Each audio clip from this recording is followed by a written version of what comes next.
What does it take to hold a position that everyone believes is indefensible? What kind of men can transform a frozen hilltop into a fortress that breaks the will of attackers who outnumber them 10 to 1?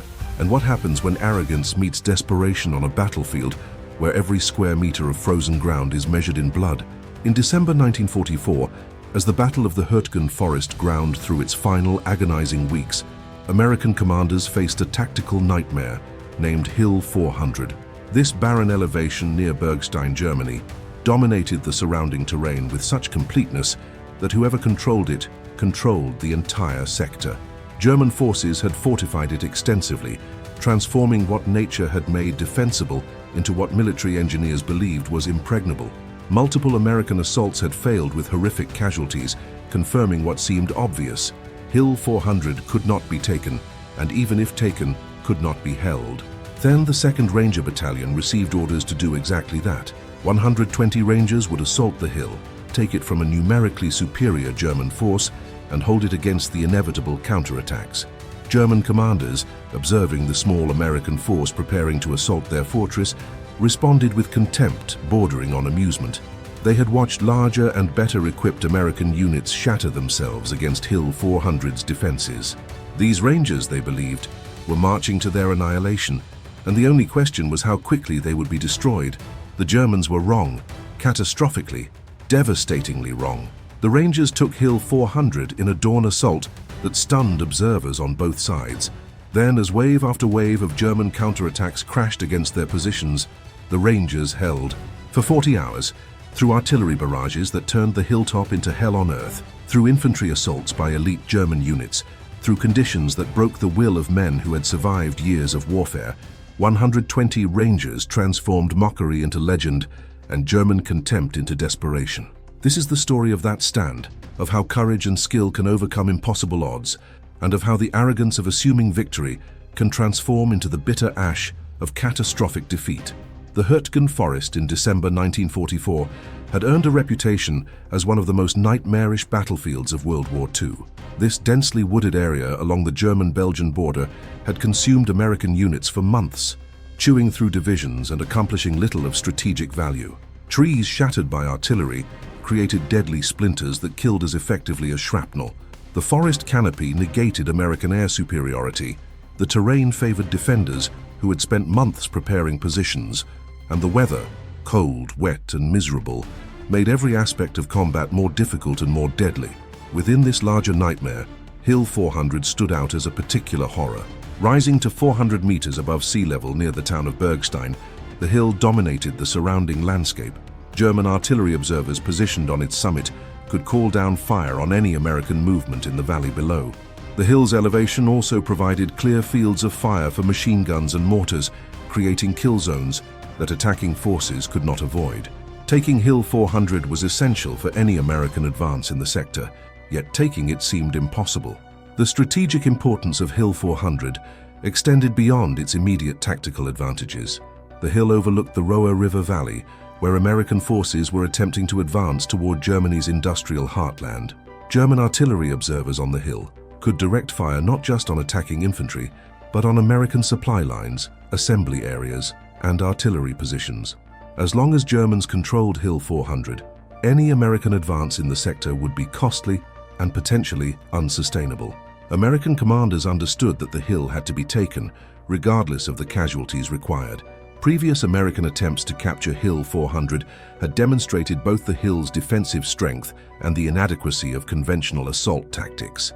In early November, the 28th Infantry Division had attacked the hill as part of a broader offensive. The division, already worn down by weeks of fighting in the Hürtgen Forest, advanced against prepared German defenses with results that were predictable and horrific. German machine guns and mortars decimated attacking companies before they could reach the summit. Those few American soldiers who did reach German positions found themselves isolated and quickly eliminated by German counterattacks. The 28th Division's assault failed completely, adding hundreds of casualties to the division's already staggering losses. A second attempt in late November by elements of the 8th Infantry Division fared no better. This attack, supported by more extensive artillery preparation, initially seemed more promising. American troops reached the summit and briefly held German positions before a massive German counterattack drove them back down the slopes. The counterattack demonstrated German determination to hold Hill 400 at any cost and revealed the challenges defenders would face even if they succeeded in taking the hill. The exposed summit offered little cover from artillery fire, and German forces controlled the surrounding terrain, making resupply and reinforcement extremely difficult. The 2nd Ranger Battalion that received orders to assault Hill 400 on December 7, 1944, was a unique unit, even by the standards of World War II's specialized forces. Formed in 1943 and modeled on British commando units, the Rangers were volunteers selected for physical fitness, intelligence, and aggressive spirit. Their training emphasized speed, surprise, and violence of action, principles that would prove crucial on Hill 400. The battalion had already distinguished itself on D-Day when its dog company scaled the cliffs at Pointe du Hoc to destroy German artillery positions. That assault, conducted under intense German fire against terrain that seemed impossible to climb, had demonstrated what Rangers could accomplish through courage and specialized training. Yet Pointe du Hoc had been a raid, a swift strike against a specific objective, followed by withdrawal or relief by follow-on forces. Hill 400 would demand something different, not just the courage to assault a fortified position, but the endurance to hold that position against sustained counterattacks. The Rangers' commander, Lieutenant Colonel James Earl Rudder, understood the magnitude of the task. Rudder had led the Pointe du Hoc assault and knew what Rangers could accomplish under desperate circumstances, yet he also knew that Hill 400 presented different challenges. At Pointe du Hoc, the objective had been to destroy artillery pieces and withdraw.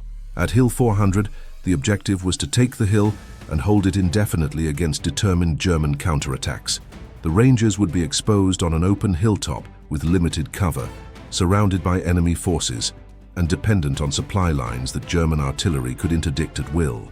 Rudder's leadership style combined aggressive tactical instincts with realistic assessment of what his men could endure.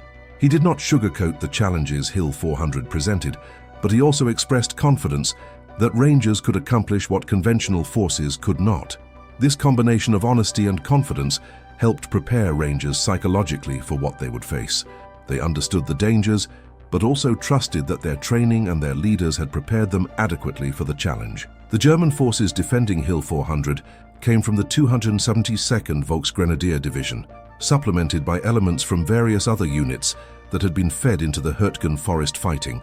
While not elite troops in the way that SS or paratroop units were elite, these were experienced soldiers who had been fighting defensive battles for months. They knew the terrain intimately, had prepared extensive fortifications, and possessed the crucial advantage of artillery support from positions the Rangers could not reach. The German defensive positions on Hill 400 reflected months of preparation and professional military engineering. The summit featured a network of fighting positions connected by communication trenches that allowed defenders to move under cover. Machine gun positions were sited to create interlocking fields of fire covering all approaches to the hill.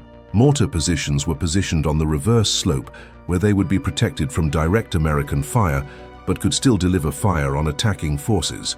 And throughout the defensive network, German soldiers had prepared fallback positions that would allow them to continue fighting even if initial positions were overrun. German commanders viewing the planned Ranger assault saw it as confirmation of American tactical ineptitude.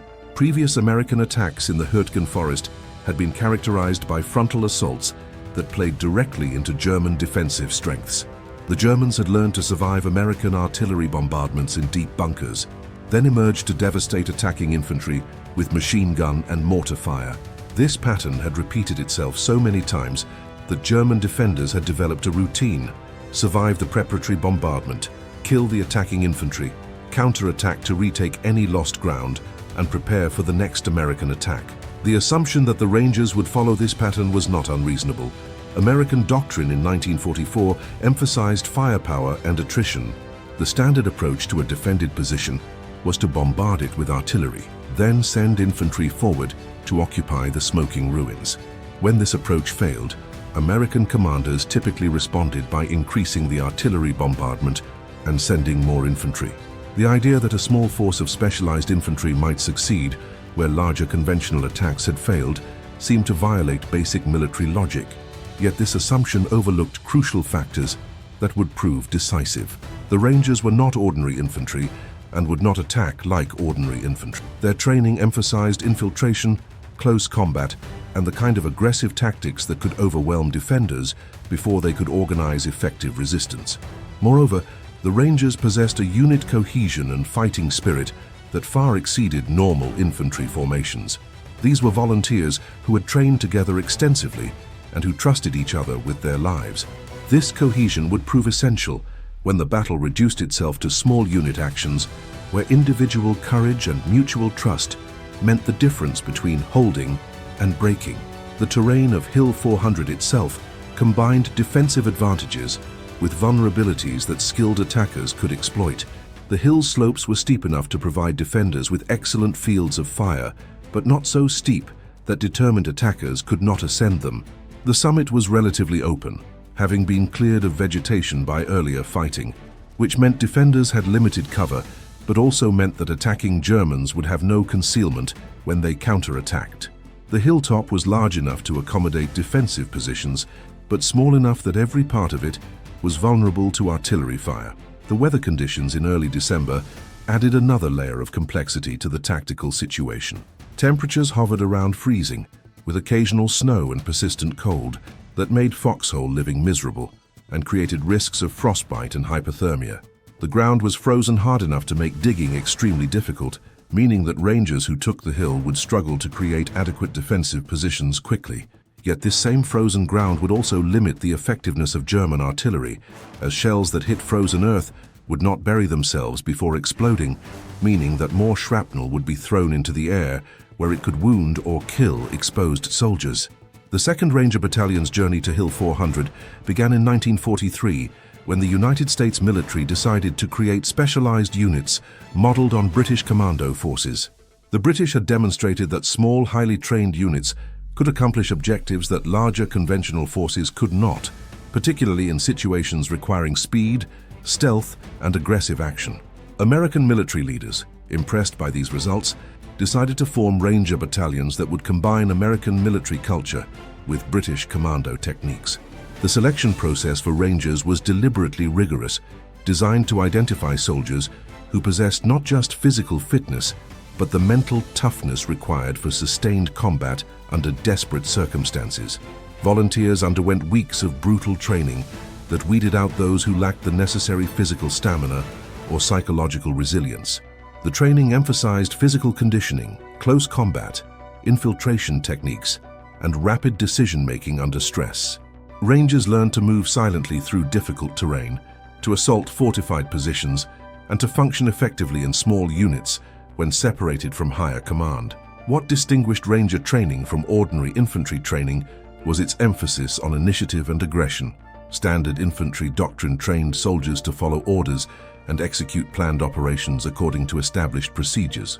Ranger training, while maintaining military discipline, encouraged soldiers to seize opportunities to attack aggressively when tactical situations favored offense, and to continue fighting even when separated from their units or facing overwhelming odds. This training created a distinctive tactical culture that would prove crucial on Hill 400. The training was not just physically demanding, but psychologically challenging in ways designed to simulate combat stress. Rangers were subjected to live fire exercises where instructors fired machine guns over their heads as they crawled through obstacle courses.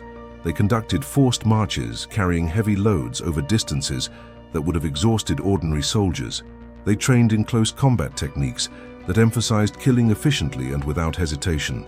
And throughout the training, instructors emphasized that Rangers were expected to accomplish missions that other units could not, creating a sense of elite identity that would sustain them through desperate situations. The battalion's combat experience before Hill 400 had reinforced these characteristics while teaching hard lessons about the realities of modern warfare. The D-Day assault at Pointe du Hoc had demonstrated that Rangers could accomplish extraordinary objectives through courage and skill. Yet that same battle had also taught that even the best troops suffered heavy casualties when attacking prepared defenses, and that heroic assaults succeeded only when supported by overwhelming firepower and when surprise offset the defenders' advantages. The Pointe du Hoc assault deserves examination for what it revealed about Ranger capabilities and limitations.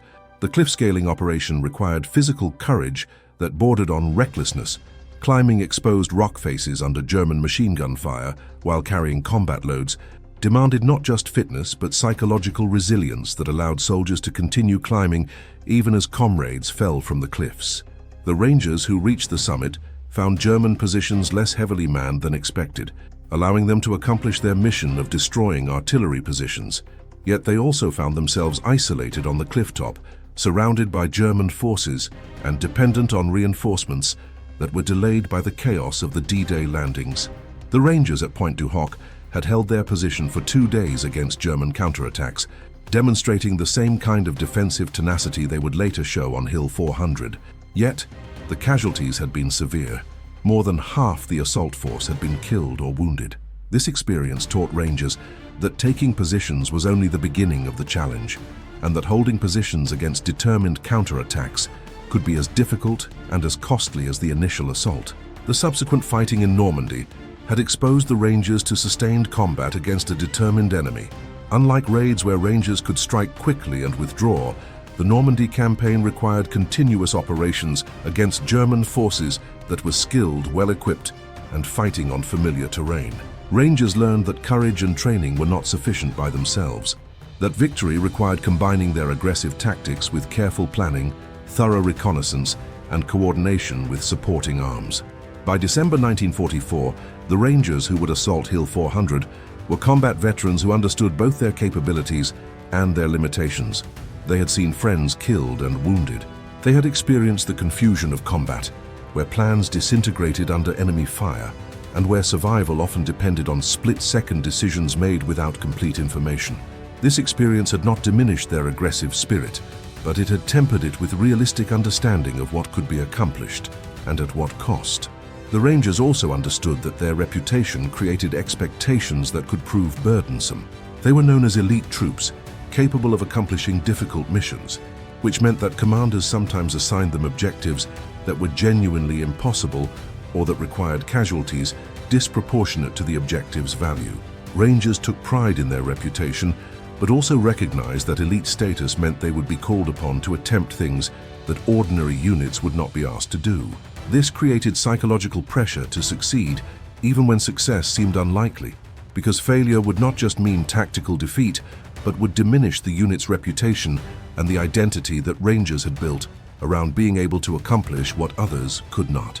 The German forces that would defend Hill 400 and then attempt to retake it brought their own distinctive characteristics shaped by years of warfare. The 272nd Volksgrenadier Division had been formed in 1944 as part of Germany's desperate effort to rebuild military strength after the catastrophic losses on the Eastern Front and in France. While not possessing the combat experience of elite units, these soldiers had been trained in defensive warfare and had adapted to the realities of fighting against an enemy that possessed overwhelming material superiority. German defensive doctrine in late 1944 emphasized using terrain and fortifications to offset American advantages in artillery, air power, and numbers. German units defending prepared positions had learned to survive massive artillery bombardments in deep bunkers, then emerged to engage attacking infantry with machine guns and mortars. They had developed techniques for rapid counterattacks that exploited moments when American forces were disorganized after assaulting German positions. And they had learned to use artillery with deadly precision, concentrating fire on areas where American forces congregated or where supply lines were vulnerable. The German soldiers on Hill 400 were not fanatics willing to die to the last man, but they were professional soldiers who understood their duty and who possessed the training and equipment to make any assault extremely costly. They had watched previous American attacks fail and had developed confidence in their defensive positions and their ability to defeat American infantry. This confidence would prove misplaced when faced with Rangers, but it was not irrational, given their previous experiences fighting American forces in the Hürtgen Forest. The German officers commanding forces around Hill 400 were experienced professionals who had survived years of warfare through skill and adaptation. They understood that Germany was losing the war, but remained committed to defending German territory as effectively as possible. Their attitude toward the approaching Ranger assault combined professional competence with a certain contempt born of watching earlier American attacks fail in predictable patterns. They believed they understood how Americans fought and they believed their defensive positions were strong enough to defeat any assault that followed standard American tactics. This contempt was not entirely without foundation.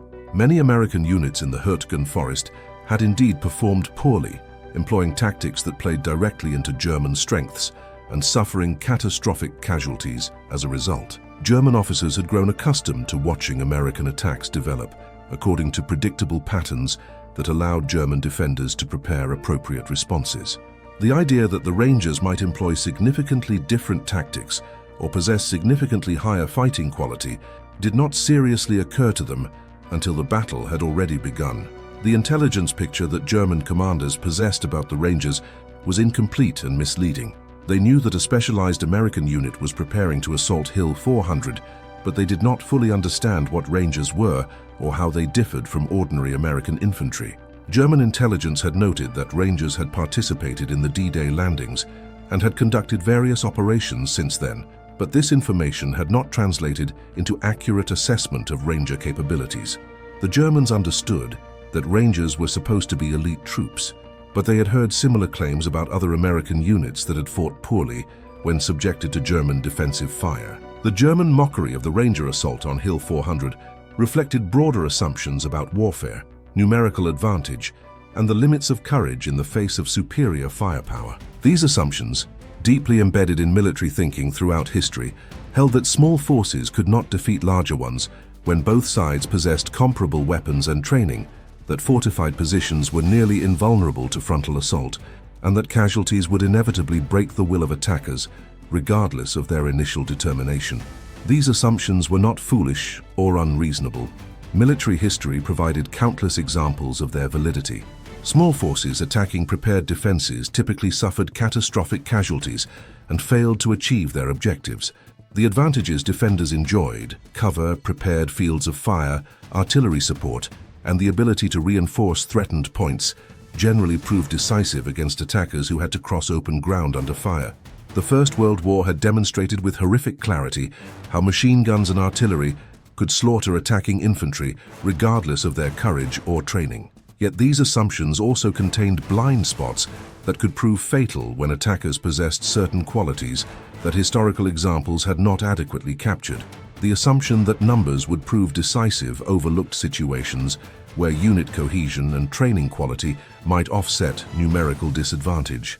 The assumption that fortified positions were nearly invulnerable failed to account for attackers who could close with defenders so rapidly that defensive firepower could not be brought to bear effectively, and the assumption that casualties would inevitably break attacking forces underestimated the psychological resilience of truly elite units fighting under commanders they trusted. The Rangers approaching Hill 400 embodied qualities that challenged these conventional assumptions. Their training emphasized speed and aggression that could overwhelm defenders before they could organize effective resistance. Their unit cohesion meant that casualties, while devastating, did not cause the kind of organizational collapse that ordinary units experienced when suffering similar losses. And their tactical doctrine stressed continuing attacks even when separated from higher command, meaning that disruption of command and control did not paralyze them the way it paralyzed conventional units. The question of morale and its relationship to casualties deserves particular examination. Military theorists had long understood that units broke not when they had suffered some specific percentage of casualties, but when soldiers lost confidence in their leadership, their mission, or their ability to survive. Ordinary units typically began losing effectiveness after suffering 20–30% casualties, not because the remaining soldiers were unable to fight, but because the psychological impact of watching comrades killed and wounded destroyed their confidence and cohesion. Elite units like the Rangers possessed psychological resilience that allowed them to function effectively at much higher casualty rates. This resilience emerged from multiple factors: confidence in their training and abilities, trust in their leaders' competence, strong bonds with fellow soldiers that created powerful motivations to continue fighting, and a sense of unit identity that made personal survival seem less important than accomplishing the mission and maintaining the unit's reputation.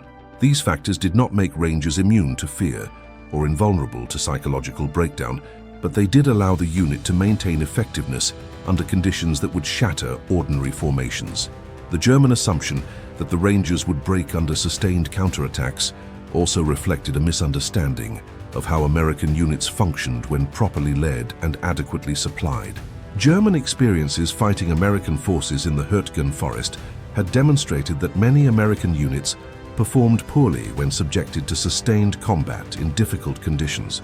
Units composed largely of inexperienced replacements, led by officers who had not developed effective small unit tactics, and operating according to rigid doctrinal approaches, often did break when subjected to determined German counterattacks.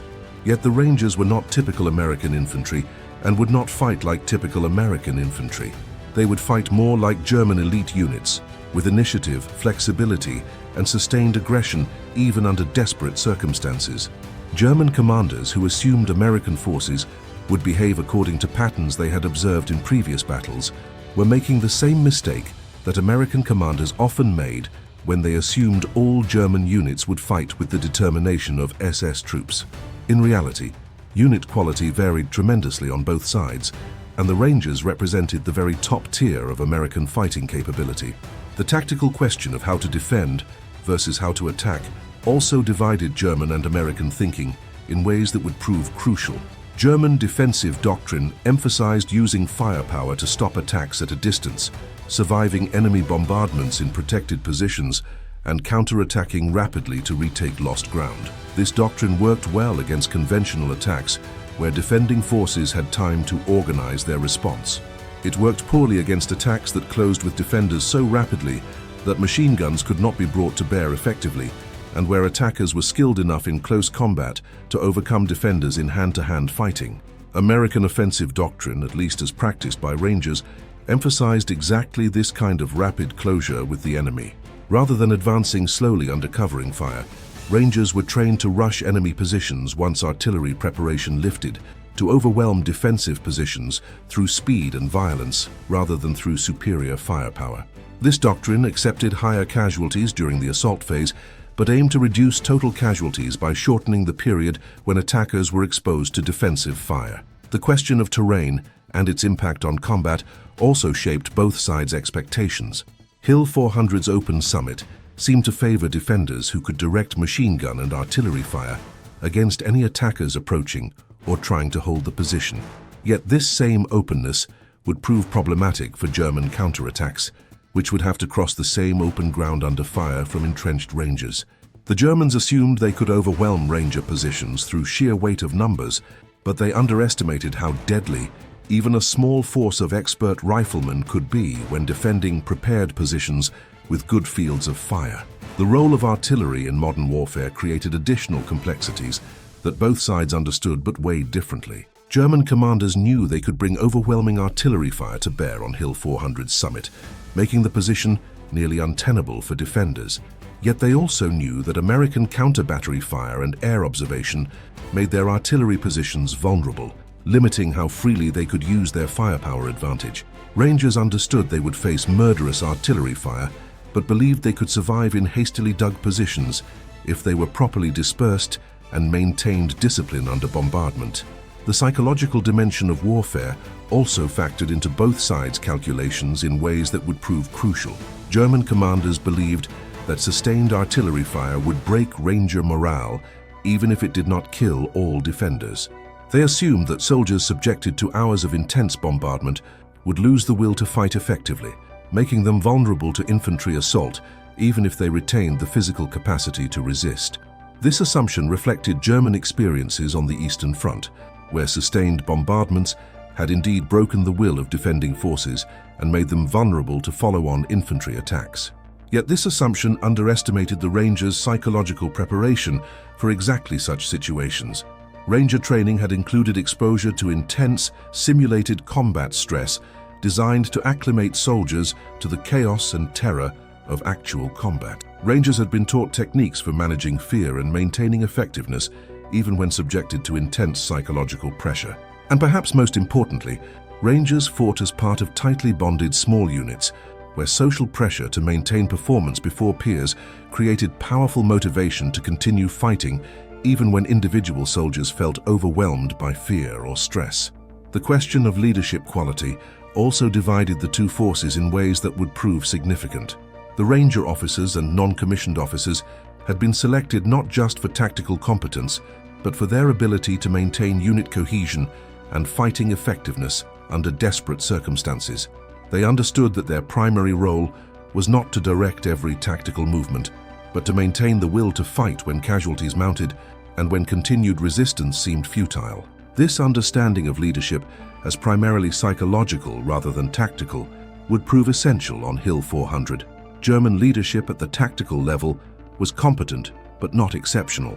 German junior officers and NCOs were well trained in conventional tactics and understood how to direct their units in standard defensive and offensive operations.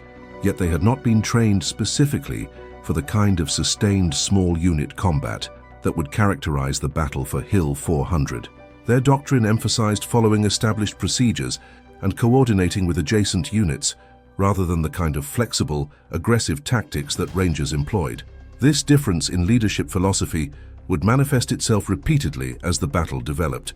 The Ranger assault on Hill 400 began at 7:30 a.m. on December 7, 1944, following a brief but intense artillery bombardment. The Rangers advanced in two waves, moving rapidly up the hill's slopes, while German defenders struggled to emerge from their bunkers and bring weapons to bear. The speed of the Ranger advance caught German defenders by surprise, allowing the Rangers to close with German positions before machine guns could be properly sighted or mortars could be adjusted to target the attacking forces. The assault succeeded with remarkable speed. Within 30 minutes, Rangers had reached the summit and were systematically clearing German positions. The close-quarters fighting was brutal and intense, with Rangers using grenades, rifles, and knives to eliminate defenders who resisted. German soldiers who attempted to surrender were taken prisoner when possible, but the speed and violence of the assault created situations where quarter was neither asked nor given. By 8:30 a.m., Hill 400's summit was in Ranger hands. The Rangers' assault technique demonstrated principles they had drilled repeatedly during training. Rather than advancing in neat lines that presented excellent targets for German machine guns, Rangers moved in small groups that used terrain for cover and that mutually supported each other as they advanced. When one group was pinned down by German fire, other groups would maneuver to flank the German position, creating crossfire that forced German defenders to either withdraw or be eliminated. This fluid, aggressive style of attack prevented Germans from establishing the kind of stable defensive line that would have allowed them to bring their superior numbers to bear effectively. Lieutenant Len Lommel, commanding Dog Company, led his Rangers with the kind of aggressive leadership that Ranger doctrine emphasized. Rather than directing his men from a protected position, Lommel advanced with the assault waves, identifying German strong points and personally leading attacks against positions that threatened to halt the advance. His visibility to his men reinforced their confidence and provided the kind of personal example that motivated Rangers to continue attacking even when casualties mounted and when German resistance seemed likely to stop the assault. Yet taking the hill proved far easier than holding it. As Rangers consolidated their positions and began digging in, German artillery began responding. The first shells arrived while Rangers were still celebrating their successful assault, transforming triumph into horror, as men who had survived the attack were killed or wounded by shrapnel from artillery bursts. Within an hour, German artillery fire had become systematic and devastating, targeting every part of the summit in a pattern that seemed designed not to kill specific individuals, but to make the entire hilltop uninhabitable.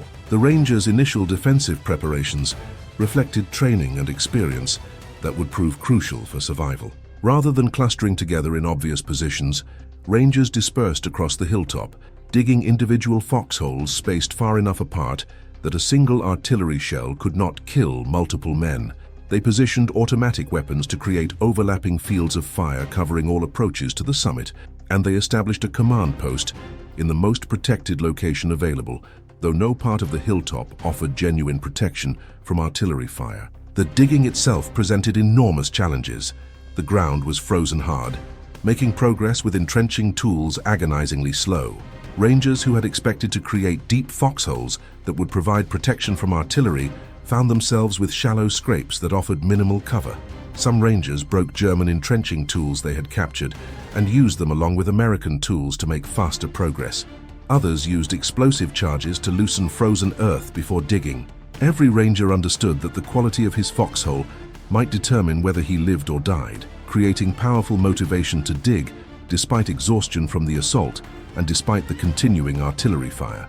The first German counterattack came at approximately 10 a.m., less than 2 hours after the Rangers had taken the hill.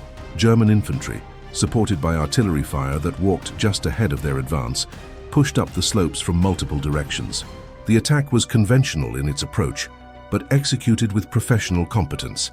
German forces advanced under covering fire, used terrain for concealment wherever possible, and concentrated sufficient forces to overwhelm what they believed would be a disorganized American defense. The attack failed. Rangers, fighting from hastily prepared positions, delivered accurate and sustained fire that tore apart German formations before they could close with Ranger positions. German soldiers who reached the summit found themselves engaged in close combat by Rangers who had trained extensively for exactly such situations. Within 30 minutes, German forces were retreating back down the slopes, leaving behind dozens of dead and wounded. The ease with which Rangers had defeated this first counterattack created a dangerous illusion that subsequent attacks could be handled similarly. Private First Class Otto Stevens, manning a Browning automatic rifle position, exemplified the kind of individual performance that made Ranger defenses so effective. Stevens had positioned his weapon to cover one of the primary approaches to the summit, and when German forces advanced along this route, he delivered sustained fire that forced Germans to seek cover or be cut down. When his ammunition ran low, other Rangers crawled to his position under fire to bring him additional magazines. Stevens would maintain this position throughout the battle, becoming a focal point of Ranger defensive efforts and a symbol of the kind of individual courage that characterized the entire unit's performance. The second counterattack, launched around 1 p.m., demonstrated that German commanders had learned from their first failure. This attack came supported by much heavier artillery preparation that forced Rangers to take cover in their foxholes. German infantry advanced immediately behind this artillery fire, exploiting the moment when Rangers were still recovering from the bombardment to close distance before Ranger fire could become fully effective. The Germans also concentrated their attack on a narrower front, hoping to achieve local superiority sufficient to penetrate Ranger defenses. This attack nearly succeeded. German forces reached Ranger positions and engaged in hand-to-hand combat that dissolved organized defense into a savage melee where individual courage and fighting skill determined survival. Rangers fought with rifles, grenades, entrenching tools, and bare hands to hold positions that German attackers were equally determined to take. The fighting was so confused that artillery support from both sides became impossible for fear of hitting friendly forces. For 20 desperate minutes, the outcome hung in balance as Rangers and German soldiers killed each other at arm's length. Sergeant Bill Petty found himself engaged in close combat with 3 German soldiers who had reached his position. Petty killed the first with his rifle, the second with his pistol, and was grappling with the third when another Ranger shot the German soldier at point-blank range. Such encounters repeated themselves across the hilltop as the battle devolved into dozens of individual struggles where training, strength, and luck determined who lived and who died. The intensity of this combat exceeded anything Rangers had previously experienced, testing them in ways that no training exercise could replicate. The Rangers held. German forces, having suffered horrific casualties in the close combat, withdrew to reorganize for another assault. Rangers used the respite to redistribute ammunition, evacuate wounded when possible, and strengthen defensive positions that had been overrun or damaged in the fighting. Casualties had been significant. Roughly 20 Rangers had been killed or seriously wounded in the assault and the first 2 counterattacks. Yet the remaining Rangers maintained cohesion and fighting effectiveness that demonstrated the value of their training and unit culture. As afternoon turned to evening, the pattern of attack and defense settled into a grim routine. German forces would launch an assault, often preceded by artillery bombardment.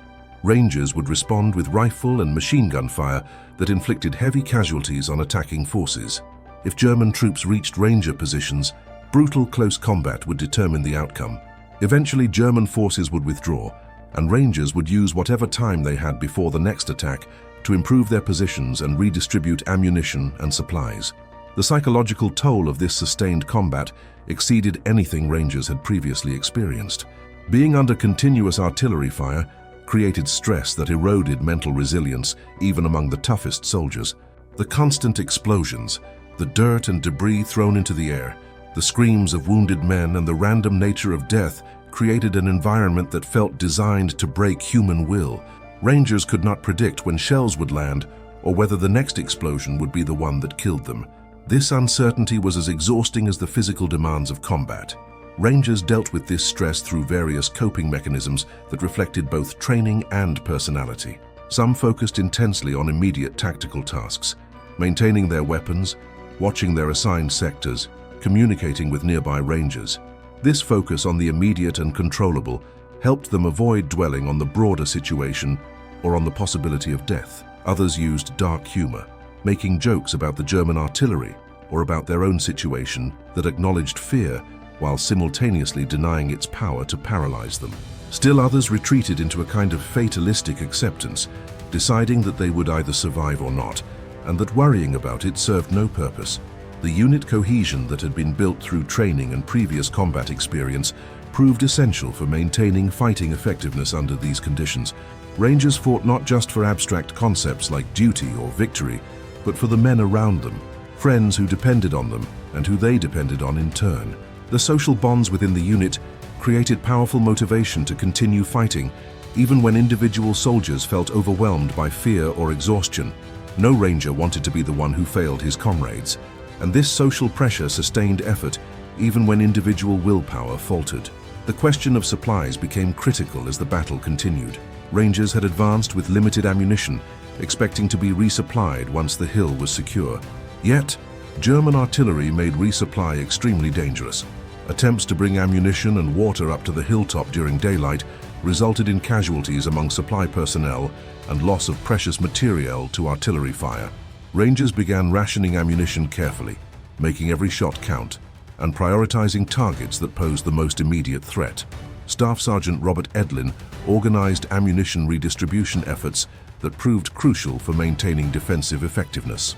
Edlin moved between ranger positions under fire, collecting ammunition from wounded rangers and from German soldiers killed in counterattacks, then redistributing it to positions where it was most needed. This dangerous work required repeatedly exposing himself to artillery fire and sniper fire. Yet Edlin continued these efforts throughout the battle, ensuring that no ranger position ran completely out of ammunition, even as overall supplies dwindled. The night of December 7-8 brought new challenges. German forces, having failed to retake the hill during daylight, attempted infiltration attacks under cover of darkness. Small groups of German soldiers tried to work their way up the slopes and into ranger positions without being detected.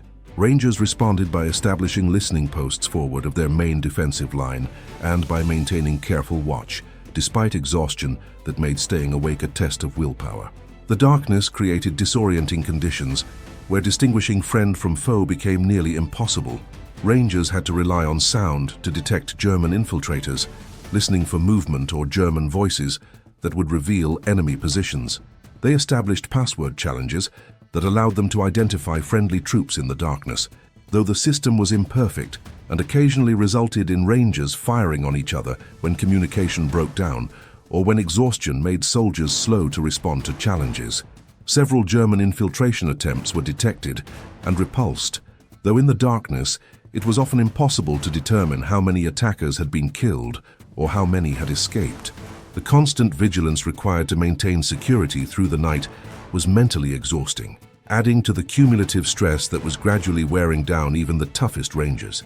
By dawn on December 8th, rangers had been in sustained combat for over 24 hours, and the physical and psychological toll was becoming evident in slowed reactions and decreased alertness. The sustained combat also created logistical challenges beyond ammunition. Wounded rangers needed medical attention that was impossible to provide on the exposed hilltop. Medics did what they could with limited supplies, but serious wounds required evacuation to aid stations in the valley below. Yet evacuating wounded during daylight meant exposing litter bearers and wounded to German artillery fire. Some wounded rangers remained in their positions, continuing to fight despite injuries that should have required immediate medical attention. Their example inspired other rangers, while also creating guilt among those who remained unwounded. Why had they been spared when better men had been hit? Water became increasingly scarce as the battle continued. Rangers had carried limited water in their canteens, and winter conditions meant that natural water sources were frozen. Thirst became a constant discomfort that added to the misery of combat, and Rangers learned to eat snow when possible, despite knowing that doing so lowered body temperature and increased risks of hypothermia. Food was reduced to whatever rations individual Rangers had carried, and exhaustion became a greater enemy than hunger, as Rangers struggled to maintain alertness after more than 24 hours of sustained combat. The cold weather created its own challenges. December temperatures in Germany meant that Rangers faced not just enemy action, but environmental threats that could disable or kill even without German involvement. Frostbite became a concern for Rangers who could not leave their foxholes to exercise and warm themselves. Wet clothing from snow and from sweating during combat gradually froze, creating conditions where hypothermia became a real possibility. Rangers learned to move as much as possible within their foxholes, flexing muscles and shifting position to maintain circulation and body heat. The second day of the battle began with renewed German attacks that demonstrated increasing German desperation to retake Hill 400. German commanders had staked their reputation on quickly eliminating what they had initially dismissed as a minor American penetration. The Rangers' unexpected resilience had transformed this calculation, turning what should have been a routine counterattack into a major commitment of forces and resources. As the battle dragged on, German commanders faced a dilemma: continue attacking and accept mounting casualties, or cease attacks and accept that a tiny American force had achieved what German doctrine said should be impossible. German forces chose to continue attacking. The morning counterattacks on December 8th came in greater strength than previous efforts, with German commanders committing reserves they had initially held back. Artillery bombardments increased in intensity and duration, transforming the hilltop into a moonscape of overlapping shell craters. Yet increased German commitment only resulted in increased German casualties. Rangers, now thoroughly familiar with the terrain and with their defensive positions, improved through a night of desperate digging, delivered withering fire that stopped each attack before it could reach their lines. The morning attacks revealed the full cost of German contempt for American fighting ability. German commanders had assumed that overwhelming the Rangers would be straightforward once sufficient forces were committed. Yet they discovered that Rangers defending prepared positions were far more effective than the German numerical advantage suggested should be possible. Each German attack consumed infantry that Germany could not afford to lose, while Rangers, though suffering steady casualties, maintained defensive effectiveness through superior training and unit cohesion. Major Richard Sullivan, the Ranger Battalion executive officer observing from the valley below, watched the battle through binoculars with growing amazement and horror. He could see German forces advancing up the slopes in formations that seemed designed for training exercises rather than for combat against entrenched defenders. German officers were apparently assuming that weight of numbers would overwhelm Ranger positions, but Sullivan could see Rangers systematically destroying each attack with rifle and machine gun fire delivered with professional precision. The disconnect between German expectations and battlefield reality was visible even from a distance. The artillery bombardments took an increasingly heavy toll on the Rangers. Men were killed or wounded not by direct hits, which were relatively rare, but by shrapnel from near misses that filled the air with deadly fragments. The psychological impact of sustained bombardment eroded mental resilience, even among veterans who had survived previous artillery attacks. The constant noise, the vibrations that made the earth itself seem to shake, and the randomness of death created a sense of helplessness that was harder to bear than enemy infantry attacks where Rangers could fight back directly. Private Edwin Courtney, writing years later about his experiences on Hill 400, described the artillery bombardment as the most terrifying experience of his life. He had survived the D-Day landings and numerous combat operations, but nothing had prepared him for the intensity and duration of the bombardment on Hill 400. The shells came in waves that seemed to last forever, each explosion so close that he expected it to be the last thing he would ever hear. Between bombardments, the silence was almost worse, filled with the screams of wounded men and the anticipation of the next barrage. Only the presence of other Rangers, maintaining their positions despite the same fear he felt, allowed him to continue functioning. Yet even under this pressure, the Rangers maintained defensive effectiveness that astonished observers. Battalion staff officers who monitored the battle from positions in the valley below expected to hear at any moment that Ranger defenses had collapsed. and that the hilltop had been lost. Instead, reports from Hill 400 consistently indicated that Rangers were repulsing attacks, maintaining organization despite casualties, and remaining confident in their ability to hold. This resilience reflected not just individual courage, but institutional culture that made surrender or retreat psychologically unacceptable even under desperate circumstances. The German perspective on the battle evolved from contempt, through respect, to something approaching desperation. Initial German assumptions that the Rangers represented just another incompetent American unit had been shattered within hours of the first Ranger assault. Subsequent counterattacks demonstrated that these Americans fought with skill and determination that matched elite German units. By the second day, German commanders faced the humiliating reality that their forces had failed to dislodge a numerically inferior enemy from a position that German doctrine said should be indefensible once subjected to determined counterattack. This failure carried implications beyond the immediate tactical situation. Hill 400 had become a test of wills between German forces determined to prove that American troops could not hold positions that Germans wanted to retake, and Rangers equally determined to prove that elite American forces could match German elite forces in sustained combat. The propaganda value of the battle was becoming clear to both sides. Whoever ultimately controlled Hill 400 could claim superiority not just in this specific engagement, but in the broader contest of German versus American military effectiveness. German soldiers who participated in the counterattacks carried their own perspectives that reveal the human dimension of the battle. Post-war interviews with German veterans who fought at Hill 400 revealed that many had been shocked by Ranger fighting effectiveness. They had been told that American soldiers were poorly trained and would break easily under pressure. Instead, they found themselves attacking positions held by soldiers who fought with a ferocity and skill that equaled or exceeded German elite units. This discovery was psychologically devastating for German soldiers who had been assured of their superiority. One German veteran interviewed decades after the war described attacking Hill 400 as attacking a fortress held by demons. Every time German forces advanced up the slopes, American fire cut them down with precision that suggested the defenders knew exactly where to aim and when to fire. When German soldiers did reach American positions, they found themselves fighting men who would not surrender and who killed with an efficiency that was terrifying. The veteran acknowledged that by the second day of counterattacks, German soldiers were advancing more out of discipline than out of any belief that they could succeed. The question of when to reinforce or relieve the Rangers created difficult decisions for American commanders. The Rangers had taken horrific casualties.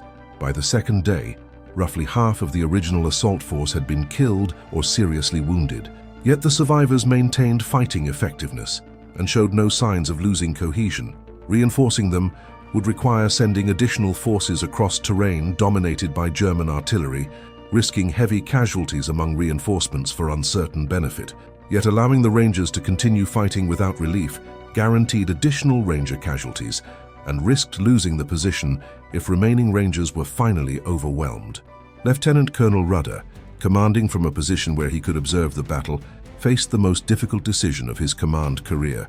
He knew his Rangers were suffering terribly on Hill 400, and he knew that continued fighting would result in additional casualties that would devastate the battalion. Yet he also knew that Rangers were accomplishing their mission and that reinforcing them might save the position while also spreading casualties across a larger force. The decision to reinforce was not just tactical but moral. Was he justified in sending more men into the hell that Hill 400 had become? American commanders decided to reinforce. On the afternoon of December 8th, elements of the 5th Ranger Battalion and conventional infantry began working their way up to Hill 400. The movement occurred under continuous German artillery fire that caused significant casualties, but enough reinforcements reached the summit to provide the embattled Rangers with additional manpower and ammunition. These reinforcements arrived to find Rangers who had been transformed by 40 hours of sustained combat into something beyond ordinary soldiers. Men who had looked into the abyss and found within themselves reserves of courage and endurance they had not known they possessed. The fresh troops also brought external perspective on what the original assault force had endured. The hilltop had been transformed into a landscape of destruction where every square meter showed evidence of artillery bombardment. Dead Germans littered the slopes where counterattacks had been repulsed, The smell of death and explosives hung over everything, and in the midst of this devastation, Rangers who had held the position maintained their defensive positions and continued functioning as an effective military force despite casualties, exhaustion, and conditions that should have broken their will. Sergeant Frank Peregrine, newly arrived with reinforcements, later described his first moments on Hill 400 summit as surreal. He had expected to find chaos and disorganization, survivors barely holding on until relief arrived. Instead, he found Rangers calmly maintaining defensive positions, redistributing ammunition, and joking with each other about German marksmanship. The contrast between the evidence of horrific combat visible everywhere and the composed demeanor of the Rangers who had survived that combat was striking. These men had been through hell and had emerged not broken, but hardened, confident in their ability to continue holding regardless of what Germans threw at them. German attacks continued even after American reinforcements arrived, though with decreasing intensity, as German forces recognized that retaking the hill had become impossible. The attacks took on a ritualistic quality, as though German commanders felt obligated to demonstrate continued commitment, even after rational assessment suggested that further attacks would only increase casualties without achieving objectives. Each attack was repulsed with losses that German forces could not afford and that accomplished nothing beyond adding to the casualty lists on both sides. The final German counterattack came on the morning of December 9th, more than 48 hours after Rangers had first taken the hill. This attack was preceded by the heaviest artillery bombardment yet, as though German commanders hoped that overwhelming firepower would finally break Ranger defensive will. Yet when German infantry advanced after the bombardment lifted, they found Rangers still in position, still capable of delivering accurate fire, and still determined to hold. The attack collapsed within minutes, German forces withdrawing after suffering additional casualties for no gain. By December 9th, German attacks had ceased entirely. The Rangers had won, though the cost of victory was terrible. Of the 120 Rangers who had assaulted Hill 400 on December 7th, fewer than 20 remained unwounded by December 10th. Total American casualties in taking and holding the hill exceeded 150 killed and wounded. German casualties were far higher. Conservative estimates suggest at least 300 German soldiers were killed in counterattacks, with wounded numbering at least that many again. The casualty ratios vindicated Ranger training and tactics, while demonstrating the horrific cost of the German decision to continue counterattacking long after success had become impossible. The Rangers who survived Hill 400 carried scars both visible and invisible for the rest of their lives. Physical wounds healed or didn't, leaving men whole or permanently disabled according to the random logic of where shrapnel and bullets had struck. The psychological wounds proved more persistent, manifesting in nightmares, in inability to tolerate loud noises, in relationships damaged by experiences that could not be adequately explained to those who had not shared them. Lieutenant Colonel James Earl Rudder, who had commanded the Rangers at Hill 400, survived the war and later became president of Texas A&M University. He rarely spoke publicly about Hill 400, treating it as one battle among many, rather than as the defining moment that subordinates and historians would make it. In private conversations, he acknowledged the extraordinary courage his Rangers had demonstrated, while questioning whether the objective had justified the casualties required to achieve it. This ambivalence, pride in what had been accomplished mixed with grief at the cost, characterized many commanders' reflections on the battle. Rudder's internal conflict about Hill 400 reflected broader questions about the nature of military leadership and the moral weight of ordering men into combat. He had given the orders that sent Rangers up Hill 400's slopes, knowing that many would not return. He had maintained those orders even as casualties mounted, and even as the cost of holding the hill became clear. Was he responsible for those deaths? Or was responsibility diffused across the chain of command that had identified Hill 400 as a necessary objective? These questions haunted Rudder, as they haunted many commanders who survived wars where they had ordered men to their deaths. The German commanders who had ordered repeated counterattacks against Hill 400 faced their own reckoning. Some were relieved of command for wasting forces on futile attacks. Others survived by shifting blame to subordinates or by arguing that the attacks had been necessary to maintain defensive credibility. None acknowledged publicly that their initial contempt for the Rangers had been misplaced or that their tactical assessments had been catastrophically wrong. Military culture on both sides made such admissions impossible, though private correspondence and post-war interrogations revealed that many German officers had learned to respect American Rangers in ways they had not respected other American units. Colonel Hans Schmidt, who had commanded German forces in the Hill 400 sector, was captured later in the war and interrogated about the battle. His testimony revealed the psychological impact that the Rangers' defense had created among German forces. Schmidt acknowledged that his troops had been stunned by Ranger fighting effectiveness and that morale had suffered when repeated counterattacks failed to retake the hill. He defended his decision to continue attacking by arguing that allowing Americans to hold Hill 400 without challenge would have signaled German weakness and encouraged additional American offensive operations. Yet his defense carried undertones of regret that suggested he understood, with hindsight, that the attacks had consumed forces for negligible strategic gain. Hill 400 itself was held by American forces for the duration of the Hürtgen Forest campaign. Though subsequent German artillery continued to make it a miserable position, the hilltop's strategic value declined as American forces advanced and as other terrain features became more important. By January 1945, Hill 400 was just another piece of captured ground, its significance fading as the war's momentum carried fighting elsewhere. The Rangers who had bled there moved on to other battles, and new units occupied the positions they had fought so desperately to take and hold. The relief of the original Ranger force from Hill 400 occurred on December 10th, when fresh units took over defensive positions and the surviving Rangers withdrew to rest areas in the rear. The withdrawal was emotional for Rangers, who had held the hill through conditions that should have broken them. They had proven something to themselves and to the Germans who had mocked them, had demonstrated that courage and skill could overcome numerical odds and adverse circumstances.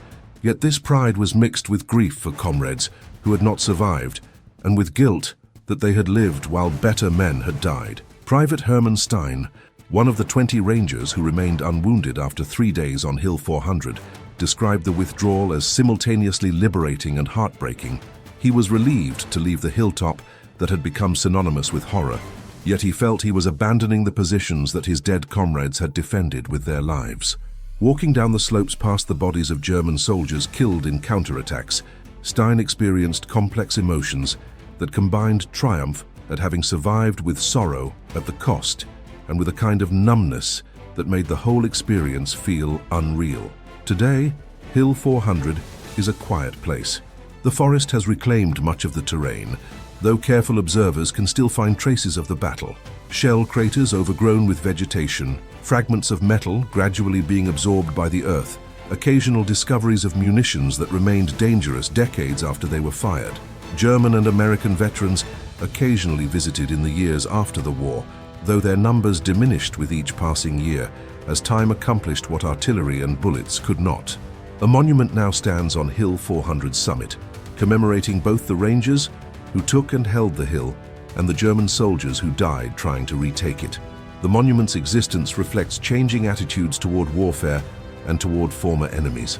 The Rangers who fought on Hill 400 were honored for their courage, while the Germans who opposed them were acknowledged as soldiers who had also shown bravery in service of their nation, however flawed that nation's cause. This inclusive remembrance would have been impossible in the immediate aftermath of the war, when bitterness was too fresh to allow such recognition. The battle's legacy extends beyond the individuals who fought it to broader questions about courage, tactical effectiveness, and the nature of elite military forces. Hill 400 demonstrated that numerical superiority and favorable terrain do not guarantee victory when defenders possess exceptional training, cohesion, and determination. It showed that arrogance, the German assumption that they understood how Americans fought and would easily defeat the Ranger assault, could prove as fatal as incompetence.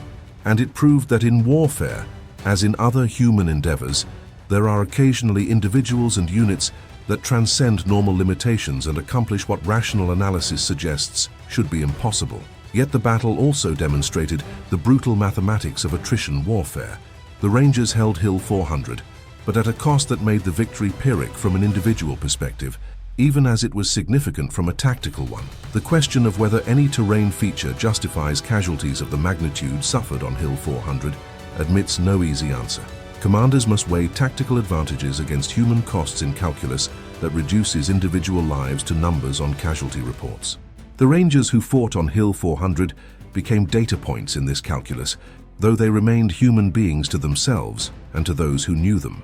The mockery that German commanders directed at the Ranger assault proved to be the last expression of a confidence that would be shattered by the battle's outcome. Germans who assumed American forces would break under sustained pressure learned that this assumption did not apply to elite American units fighting under skilled leadership. The contempt born of watching mediocre American units fail in the Hürtgen Forest created blind spots that prevented accurate assessment of what Rangers could accomplish. This failure of intelligence, not knowing your enemy, carried costs measured in German lives wasted in futile counterattacks and in tactical positions lost that could have been held with different tactics. The Rangers who took and held Hill 400 represented the best of American military capability in World War II. They were volunteers extensively trained, led by competent officers who understood their capabilities and limitations, and supported by a military system that provided them with equipment and supplies adequate for their mission. They fought not because they loved war, but because they believed in their mission and in each other. Their courage was not the thoughtless bravery of those who do not understand danger, but the calculated courage of professionals who understood the risks and accepted them. The 40 hours that 120 Rangers held Hill 400 against repeated German counterattacks stand as testament to what elite military forces can accomplish under desperate circumstances. Those hours transformed German mockery into respect, purchased at the cost of hundreds of German casualties and dozens of Ranger lives. They demonstrated that in warfare, as in other competitive endeavors, underestimating opponents can prove fatal, and they showed that courage, skill, and determination can overcome numerical odds and adverse circumstances, though never without cost and never with certainty. The Germans who attacked Hill 400 expecting easy victory lost everything they committed to the battle. They lost men who died in futile counterattacks. They lost confidence in their ability to overwhelm American positions through force and determination. They lost the tactical advantage that Hill 400's elevation had provided, and they lost the assumption of superiority that had made the initial Ranger assault seem like a gift, a small American force marching to its inevitable destruction, confirming German beliefs about American military incompetence.